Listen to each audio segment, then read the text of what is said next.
In our experience at Premier, what you'll find is that 1 out of every 3 properties falls out of bed within 90 days. So it's a heated market, yes it is.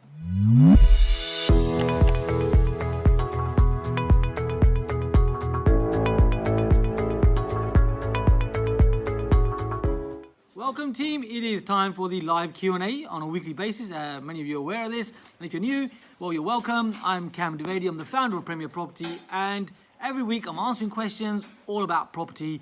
I've been doing this for a little while, just over 30 years, and many different strategies, and I will do my best to help you and answer your questions. So, first question here is from Adam. Adam Wu is asking about freehold property. So, he's looking at a freehold property, he's looking to divide them into 4 leaseholds. He's asking, should I buy the freehold as cash? Well, Adam, you can buy the freehold as cash. Now, what you want to be looking for is lenders that will actually allow you to create the leaseholds within that property. So you're looking at 4 leaseholds, and if they allow you to do that, well, then you're fine. If the lender says that they're not going to let you do that, then you are going to be having to look at either bridging finance, or you could be buying it cash as well, and then you could create the leasehold and do it that way. Another question Adam has, very deep question Adam's asking, which is really good. He's asking about the stamp duty. So, is there stamp duty once the lease is ever created? So what I'm going to share with you is one statement that you want to be checking in with your accountants, and that is multiple dwellings relief. Because there is multiple dwellings relief available, which in a nutshell will actually reduce your stamp duty according to HMRC. So have a look at that if that is applicable to you. And one more question that Adam is asking is, what happens when you're actually refinancing these? Is there any stamp duty involved? Well, when you're refinancing, there isn't any stamp duty involved in that. And if you are selling those properties, then typically there is that stamp duty. However, it is the buyer who is paying the stamp duty as they are buying the leasehold of that property. Hope that makes sense. Got very detailed there, very quick. So, by the way, you're watching this on YouTube? If you are, well then, if you haven't already, feel free to subscribe to our channel. You could do this right now. And there's that bell icon, isn't there, where you can just, just bang on that bell icon, just to make sure that you get the latest videos that are being released every week.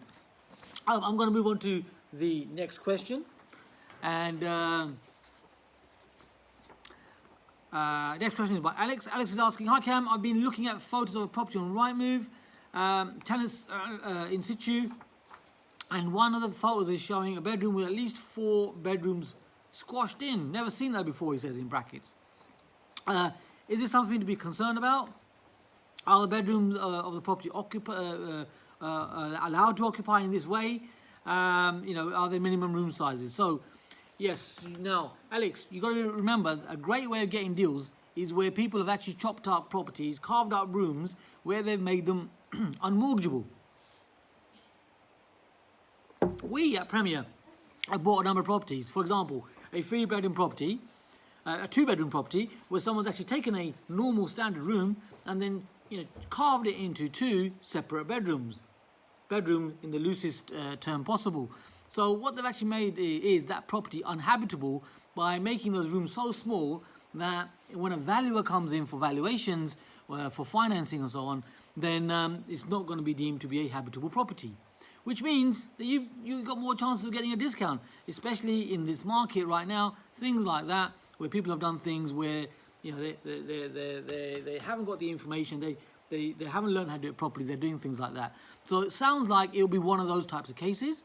And if it is, you might find that those 4 bedrooms, as you're mentioning, might actually end up being 2 or 3. And when you bring them back into that sort of habitable condition, then you can get a full market value mortgage on that. At the moment, you might find that there's a bit of a discount on there, or it might be that you're finding sales are falling through because those bedrooms are not really bedrooms. Now, what we do at Premier is we're always future pacing, thinking about the future. So we're always being ready for what's coming up next. So what we do is look for rooms of minimum 6.52 square meters. So that's a single room typically in a HMO, but we apply it to buy-to-let as well, so that you know that you've got, you know, a habitable room and it's according to all legislation and you've done it well, you've done it right. So, you know, feel free to use that rule of thumb of 6.52 square meters as a minimum, and you'll get it right first time. So great question, Alex. Next up we have Anne is asking a question here as well. Now, remember, I'm doing these off the cuff. I'm reading this for the first time with you, so just stay with me. So, hi Cam, we're due to view a property and have been advised by the agent that if we wish to put an offer forward and the offer is accepted, then there's a non-refundable reservation fee of £600 inclusive with VAT to be paid on top. Now, sign of the times, isn't it? Right? When agents start to make demands like that, you can understand where we are, yes, in a very heated market.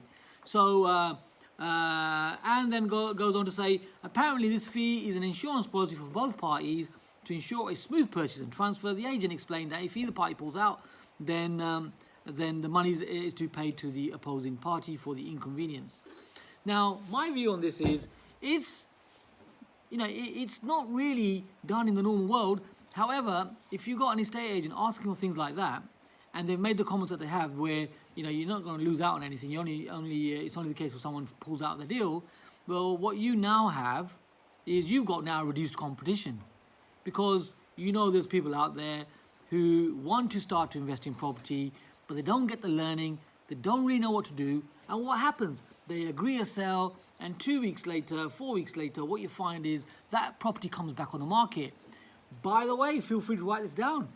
In our experience at Premier, what you'll find is that 1 out of every 3 properties falls out of bed within 90 days. So it's a heated market, yes it is. However, sales are also falling through, and of course when a sale falls through, what happens? The seller is just a bit more motivated, and they're willing to listen to someone, you know, people like you who are actually, you know, dealing with this on a professional basis.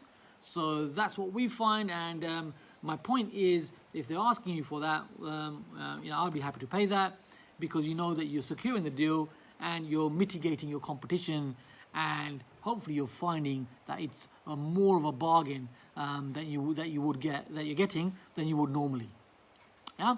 So remember our motto. One of our mottos at Premier Property is the more you spend, the more you make, provided there's a return on investment. Simple question: is there a return on investment? Yes, there is. Pay the money. Simple as. And sometimes, let's be honest, you gotta find the money. That's the way it is. And great question. Got me started on that one, didn't you? Yes. So there's the answer for that one. Really good. Next up, what have we got here? Oh my God, look at this. We're going to read it together. So this is by, it hasn't actually got a name on it, but remember these questions are coming from our Premier Property Inner Circle community, our family, and I'm pretty sure this is Jason Joyce. If it is and you're here, give us a quick thumbs up. Right, so, hi Cam, I have an insurance question today on rebuild costs for building insurance. Jason's really good because he's on it every week, you know, he's on it every week, asking questions, moving forward and getting results, to be fair. Right, so got an insurance question. How do I calculate the rebuild costs for my properties? What is the formula to use to work this out? Can you give me some examples? So he goes on to list some examples from what he's looking at. Yep, so okay, so I get the gist of the question. So very simple, easy, effective way to actually find out your rebuild costs. So when you actually get a valuation from a lender, you will find they will actually give you a reinstatement value. So you could be buying property, you know, in the Midlands or up in the north or the northeast or the northwest, where the property value might be £100,000. Or you could be buying properties in London or in Oxford or in Cambridge or in large cities in Birmingham, and you might find that the value of the property is actually much more. However, the reinstatement value will typically be the value it is to actually rebuild that property. So even though you might be investing in the Northwest, let's say, and you find that the value is 100k, but the reinstatement value can be, in my experience, 170k. And also, like I say, the large cities' values might be £1.5 million. The reinstatement value might be £500,000. So it goes the other way. So your reinstatement value, the actual build cost to reinstate that property, you can very quickly and easily get from your valuation, from your lender, which will name the figure for the reinstatement value. And as we're discussing insurance, really, really important, and it's something that a lot of investors miss. Always make sure that you value your insurance has actually got the figure to cover the reinstatement value. So if, God forbid, if I'm allowed to say that, then you know, if anything happens, then you got the right insurance cover to make sure that you can rebuild that property, that insurance is there in place, and that you get it right first time. So hope that answers your question there. Jason, was that you? If it was you, just give us a quick thumbs up. So that is a question from Jason Joyce. And yes, Palashi's got one final question now. So Palashi is asking, oh, this is a good one. So is it compulsory to have a right, so I'm going to ask this question.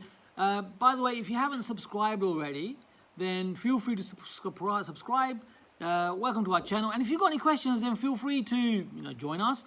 Feel free to ask your questions. It doesn't matter what your question is. There's no silly question. And it can also be a very technical question. And also, if you've got comments, then feel free to add in your comments. I'd love to hear your comments as well. And please use this information. I'm just sharing my heart. I'm sharing what we do on a daily basis at Premier. And, please use the info and, yeah, move forward in property, right? So Plashy's got a question about doors, and she's asking about, she asked about doors last week, she's asked about doors this week as well. So last week she was asking about doors. Do you need to have a door in the kitchen? Is it compulsory to have a door in the kitchen? Not necessarily, unless it's a HMO, then a fire door is useful there. And this week she's asking questions about, do I need permission from the council for these?